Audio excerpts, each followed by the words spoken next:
Hello trainees, मैं नितेश कुमार सिंह, प्रवक्ता रचना, शिक्षक एवं प्रशिक्षण केंद्र Jaunpur, DED SEHI semester second, theory paper number 8, जो कि आपका fundamentals of speech and speech teaching है। उसमें इस पेपर के अंतर्गत आज हम लोग यूनिट 3 का अध्ययन करेंगे। तो इस यूनिट का नाम है डेवलपमेंट ऑफ स्पीच, वाणी का विकास। और इस यूनिट के अंतर्गत unit 3.1 stages of development of speech in children with typical normal hearing children. तो सामान्य सुनने या सामान्य श्रवण वाले बच्चों में वाणी विकास की अवस्थाएं या चरण। तो आज हम लोग यूनिट 3.1 का अध्ययन करेंगे। तो अध्ययन करने से पहले एक जो डेवलपमेंट ऑफ स्पीच है, इसका एक ओवरव्यू देखते हैं ट्रेनिस। तो भाषा जो है प्राणी के भावों को अभिव्यक्त करने का माध्यम है, और भाषा के माध्यम से मनुष्य समाज में अपना स्थान बनाता है। उसके व्यक्तित्व के निर्माण में भाषा की महत्वपूर्ण भूमिका होती है। भाषा जन्म के साथ उत्पन्न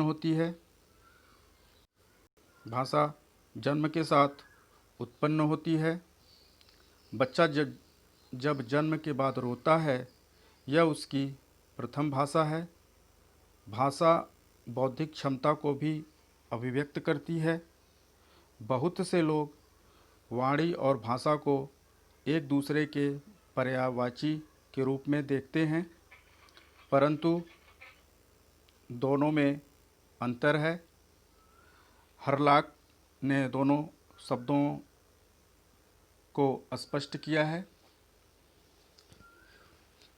तो हरलाक ने भाषा को किस प्रकार से इंगित किया है। भाषा में संप्रेषण के वे सभी साधन आते हैं जिनमें विचारों और भावों को प्रतीकात्मक बना दिया जाता है, जिससे कि अपने विचारों और भावों को दूसरे से अर्थपूर्ण ढंग से कहा जा सके। तो ये भाषा की परिभाषा श्रीमती हरलाक ने दिया है। वहीं पे श्रीमती हरलाक ने वाणी को भी परिभाषित किया है। वाणी भाषा का एक स्वरूप है जिसमें अर्थ को दूसरों को व्यक्त करने के लिए कुछ ध्वनियाँ या शब्द उच्चारित किए जाते हैं, तो इसको जो है वाणी कहते हैं। अतः कहा जा सकता है कि वाणी भाषा का एक विशिष्ट ढंग है, और वाणी जो है मनोगामक कौशल है या मोटर मेंटल स्किल है। तो ट्रेनिज, वाणी जो है वो मनोगामक या मोटर मेंटल स्किल है, और सभी बच्चों की आवाज़ वाणी नहीं है। वाणी वह होती है जिसमें पर्याप्त नियंत्रण होता है। वाणी अर्थ युक्त होती है तथा जिस समाज में बोली जाए उसे सभी लोग समझ सकें। वाणी भाषा का एक माध्यम है। भाषा कोई भी हो सकती है। वाणी में विचार, भाव तथा मानसिक संचेतना निहित होती है। भाषा में ही वाणी निहित होती है, और वाणी का महत्व इच्छाओं और आवश्यकताओं की संतुष्टि, ध्यान खींचने, सामाजिक संबंध के लिए सामाजिक मूल्यांकन के लिए, आत्म मूल्यांकन के लिए, शैक्षणिक या शैक्षिक उपलब्धि के तथा दूसरे के विचारों को प्रभावित करने के लिए वाणी का महत्व होता है।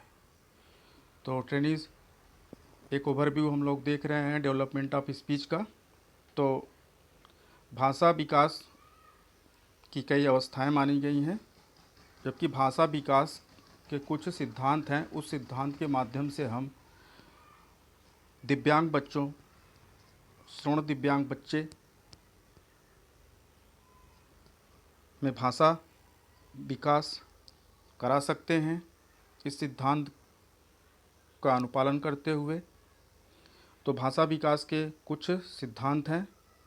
मनुष्य की भाषा कैसे विकसित होती है, उसकी प्रक्रिया क्या है, शब्दों का तथा शब्दों का अर्थों में कैसे समावेशन होता है तथा शब्दों का अर्थों में कैसे समावेशन होता है, इसको जानने के लिए भाषा विकास के सिद्धांतों को समझना आवश्यक है, जो निम्नलिखित है।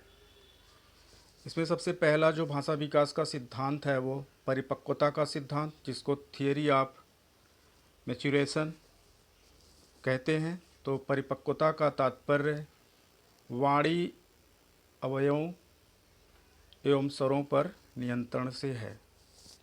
तो वाणी अवयव जो भी हमारे तालु हैं, कठोर तालु है, लैरिंग्स है और हार्ड पैलेट, जिह्वा, ओठ, इन सब का पर्याप्त विकसित होना बहुत ही आवश्यक है।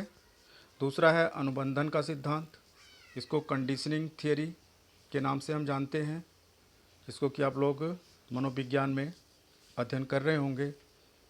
जब बच्चे सीखते हैं तो सीखना अमूर्त नहीं होता। जब बच्चे सीखते हैं तो सीखना अमूर्त नहीं होता, वरन उन्हें किसी मूर्त वस्तु से जोड़कर उन्हें शब्दों की जानकारी दी जाती है। जैसे कलम कहने के लिए उन्हें कलम दिखाया जाता है। तीसरा भाषा विकास का सिद्धांत है अनुकरण का सिद्धांत, जिसको थियरी ऑफ इमिटेशन के नाम से जाना जाता है। बच्चे अपने परिवारजनों तथा साथियों के भाषा का अनुकरण करके सीखते हैं। तो बच्चे जब किसी की अपने परिवारजन में माता पिता या अपने हमउम्र के साथ जो भाषा का अनुकरण करते हैं वही वो सीखते हैं। कभी कभी कुछ गलत सीख के भी आ जाते हैं, तो माता पिता उनको उस वाणी या त्रुटिपूर्ण वाणी को सुधारते हैं। ट्रेनिस, चौथा जो है भाषा विकास का सिद्धांत जो है वो नोआम चॉम्स्की का भाषा अर्जित करने का सिद्धांत। तो इन्होंने भाषा को अर्जित करने का सिद्धांत जो दिया है, पूरी तरीके से व्याकरणीय आधार पर इन्होंने भाषा को विकसित करने का सिद्धांत दिया है। बच्चे शब्दों की निश्चित संख्या से कुछ निश्चित नियमों का अनुकरण करके नए वाक्यों एवं शब्दों का निर्माण कर सकते हैं, और इसी को जो है जनरेटिव ग्रामर के नाम से जाना जाता है। तो भाषा विज्ञान में नोआम चॉम्स्की ने एक मनोवैज्ञानिक तरीके से भाषा कैसे ग्रहण की जाती है इसका विस्तार से वर्णन किया है, जिसको आप लोग इसी सेमेस्टर के साइकोलॉजी में पढ़ रहे होंगे। अब हम लोग ट्रेनिज आते हैं कि सामान्य श्रवण बच्चों में, या जो सामान्य रूप से बच्चे सुनते हैं, उनकी वाणी विकास की अवस्थाएं क्या हैं। तो वाणी विकास की अवस्थाएं, stages of development of speech in children with typical और नॉर्मल हियरिंग चाइल्ड। तो भाषा विकास की अवस्थाओं को सुविधा की दृष्टि से दो भागों में हम बांट सकते हैं।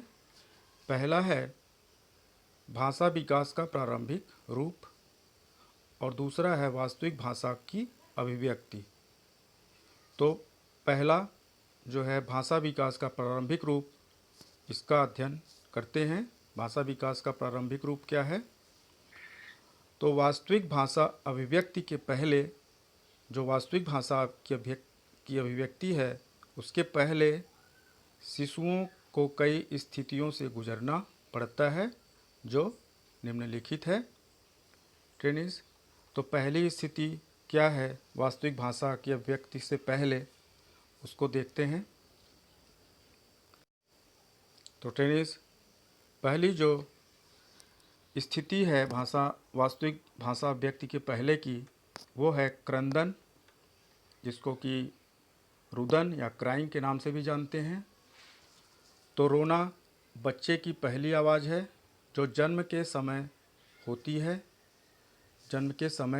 होती है और यह ध्वनि स्वर यंत्रों से स्वतः निकलता है तथा अनियंत्रित और अनियमित होती है। लगभग दो सप्ताह अकारण और कई बार रोते हैं। तो 2 सप्ताह तक बच्चे अकारण या कई बार रोते हैं। और आयु बढ़ने के साथ साथ जो क्राइंग या क्रंदन है उसमें कमी आती जाती है। शिशुओं के रोने के कई कारण हो सकते हैं, जिसमें मुख मलमूत्र विसर्जन, कब्ज आदि प्रमुख हैं। यहाँ पे जिसमें भूख, मलमूत्र विसर्जन, कब्ज आदि प्रमुख हैं। केल्टिंग का विचार है कि भोजन के पहले और सोने के पहले बच्चे अधिक रोते हैं। वहीं पे वाटसन का क्या कहना है? वाटसन के अनुसार शिशुओं के रोने का प्रमुख कारण भूख, भय तथा थकान होती है।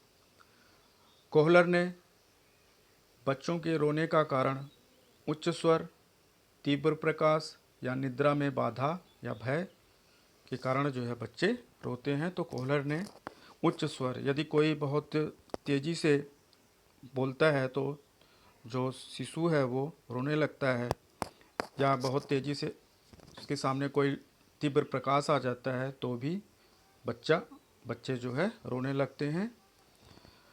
निद्रा में बाधा या डर होती है तब भी बच्चे रोने लगते हैं। तो रोने के कई कारण हैं यहाँ पे, जो कि भाषा की पहली ध्वनि है। वहीं पे दूसरा ट्रेंड हम लोग देखते हैं बलबलाना, बबलिंग। तो यह अवस्था 3 माह से 8 माह तक देखी जाती है। इस अवस्था में बच्चे विचित्र एवं रोचक ध्वनियाँ गले से निकालते हैं। तो ट्रेनिस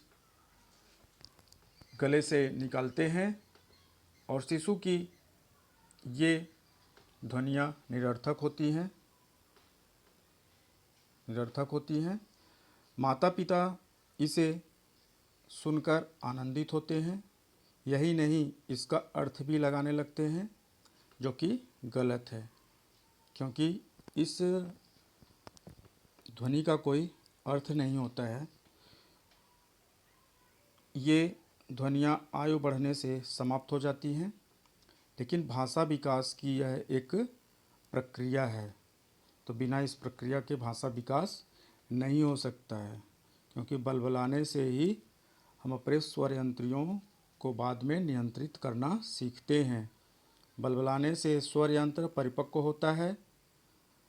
और राउथ ने अपने अध्ययनों से यह निष्कर्ष निकाला कि जो बच्चे बलबलाना शीघ्र प्रारंभ करते हैं और अधिक समय तक बलबलाते हैं या अधिक समय तक उस क्रिया को करते हैं, वे जल्दी बोलना सीख जाते हैं। और हरलाक मैडम ने क्या कहा है, जब दूसरे बात कर रहे होते हैं उस समय शिशुओं का बलबलाना यह प्रदर्शित करता है कि बच्चा उसी समूह से संबंध रखता है, वह कोई बाहरी नहीं है। तो इस प्रकार से बच्चे के अंदर जो है सामाजिकता का भी विकास बलबलाने वाले स्टेज में ही होने लगता है। नेक्स्ट न्यूज़ हम लोग देखते हैं। बलबलाने में स्वर अ, आ, ई, ए, उ, ओ इत्यादि जो है ध्वनियाँ वो प्रदर्शित होती हैं, निकलती हैं। और छठे मास में स्वर तथा व्यंजनों को मिलाकर बोलने का प्रयास बच्चे करते हैं, जैसे या, माँ, ना, पा इत्यादि। बाद में बच्चे इसे बार बार दोहराकर अभ्यास करते हैं। बच्चे को ये नहीं पता होता है कि वो अभ्यास कर रहा है, लेकिन वो इन सब ध्वनियों को निकालना सीख जाता है, तो बार बार उसको दोहराता है, जिससे कि वाणी या भाषा विकास में एक गति भाषा विकास को एक गति प्रदान होती है। परंतु वे इसका अर्थ नहीं समझते हैं और बाद में बलबलाना जो है वो शब्दों में बदल जाता है। जबकि कुछ बच्चों में यह क्रिया दूसरे वर्ष के प्रारंभिक महीनों तक चलती है। तो यहाँ पे ट्रेनिस दूसरे वर्ष के प्रारंभिक महीनों तक, मतलब बच्चा जैसे ही पहला अपना जन्म दिवस मनाने के पश्चात जैसे ही दूसरे वर्ष में प्रवेश करता है, जैसे 13वें मास में वो प्रवेश करता है, तो बच्चे जो है बलबलाने की प्रक्रिया समाप्त करते हैं और शब्दों या ध्वनियों का उत्पादन करते हैं अर्थपूर्ण। कुछ बच्चे जो है तीसरे 14-15 महीने के बाद जो है बलबलाने को शब्दों में बदल पाते हैं, जिसको कि हम स्पीच डिले या देरी का भाषा में देरी विकास के नाम से जानते हैं। तीसरा ट्रेनिस जो है हाव भाव या संकेत। तो गेस्चर्स भाव संकेत बच्चों की एक प्रकार की भाषा है।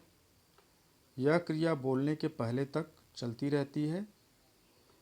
तो बच्चा जब बोलना सीखता है उसके पहले तक हाव भाव संकेत इत्यादि के माध्यम से अपनी भावों को अभिव्यक्त करता है।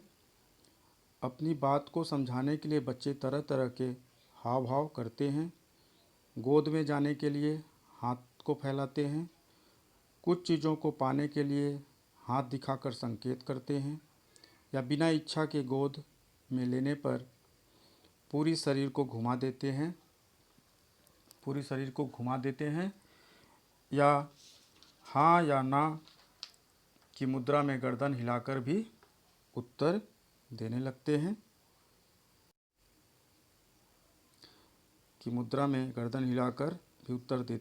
यह क्रिया लगभग 8 माह से 12 माह तक हो सकती है। अब वाक या भाषा विकास की जो दूसरी वास्तविक स्थिति है उसमें आते हैं। वास्तविक भाषा की अभिव्यक्ति। तो वाणी या भाषा उसे कहा जाता है जिसे बोलने पर दूसरे उसका अर्थ सही समझ लें, इसी को वास्तविक भाषा कहते हैं और इसका विकास अग्रलिखित ढंग से होता है। तो वाणी विकास में वास्तविक भाषा का ही महत्व है और उसके पहले के जो अवस्था है जिसमें कि हम लोग प्रारंभिक या भाषा का प्रारंभिक रूप देखते हैं, तो उसमें वाणी का उत्पादन नहीं होता, क्योंकि उस वाणी का कोई अर्थ नहीं होता है। तो वास्तविक भाषा की अभिव्यक्ति में देखते हैं, पहला जो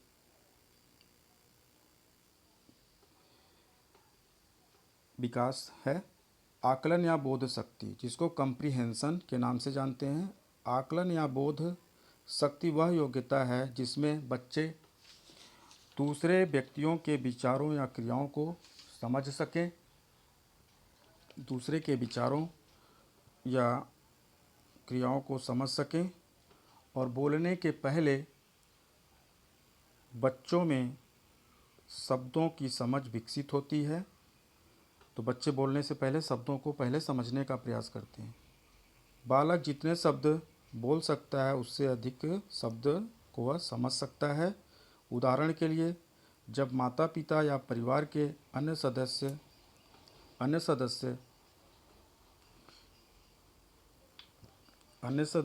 उसके सामने बोलते हैं तो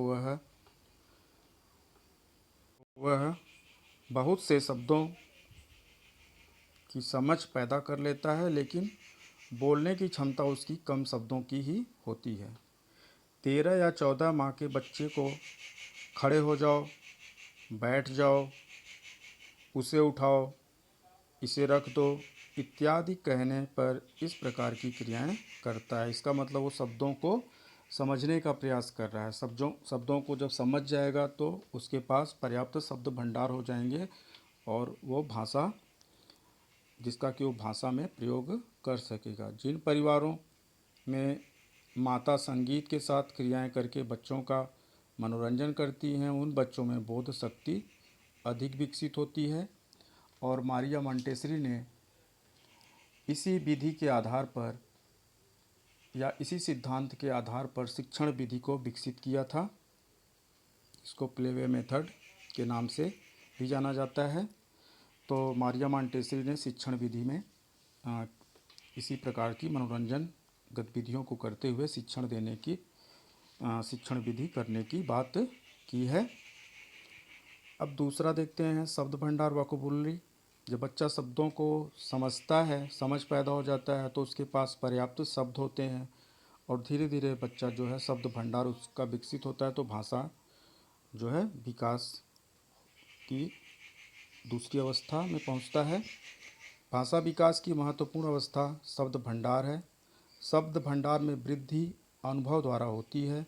जो शिशु जितना अधिक शब्दों को सुनता है उसकी समझ उतनी ही विकसित होती है और उतना ही उसका शब्द भंडार बढ़ता है। परिवार में जिन शब्दावलियों का प्रयोग होता है वही शब्द वह सीखता है।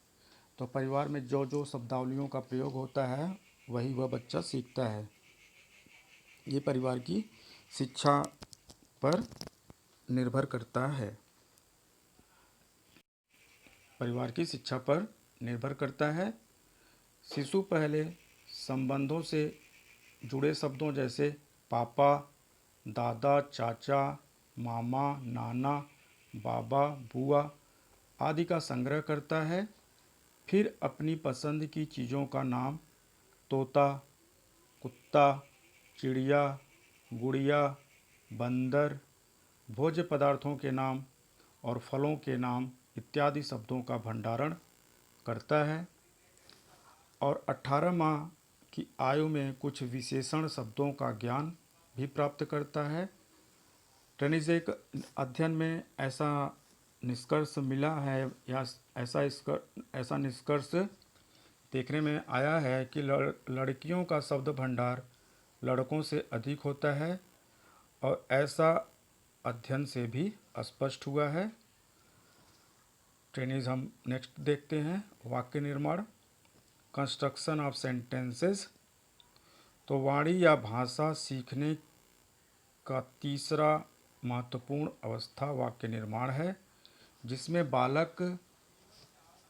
बालक शब्दों को जोड़कर वाक्य बनाता है। प्रारंभ में केवल 2 शब्दों को बच्चे जोड़ पाते हैं, जैसे चाचा आ, पानी दो इत्यादि। धीरे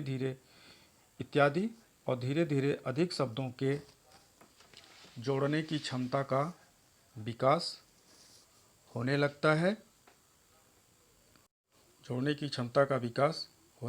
है। दूसरे वर्ष के अंत या 23 माह में छोटा वाक्य बना लेता है। बच्चे जो है छोटा वाक्य बना लेते हैं। 3 या 4 शब्दों के जोड़ने की योग्यता 2 एवं 3 वर्ष के बीच पाई जाती है।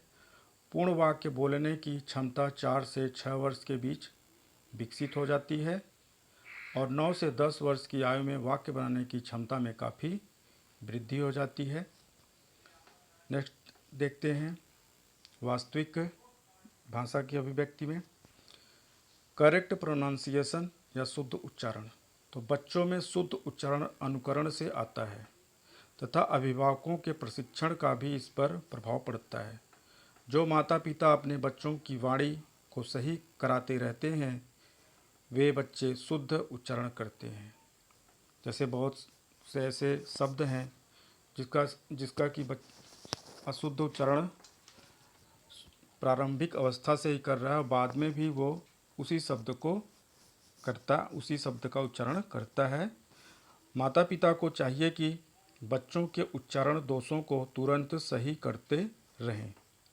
बच्चे प्रायः र को ल या ल को र, पानी को मानी का उच्चारण करते हैं और उच्चारण दोष जो है अभ्यास से कम हो जाता है। जैसे उच्चारण दोष बहुत सारे लोग हैं, पढ़े लिखे लोग भी हैं जो कि उच्चारण गलत करते हैं।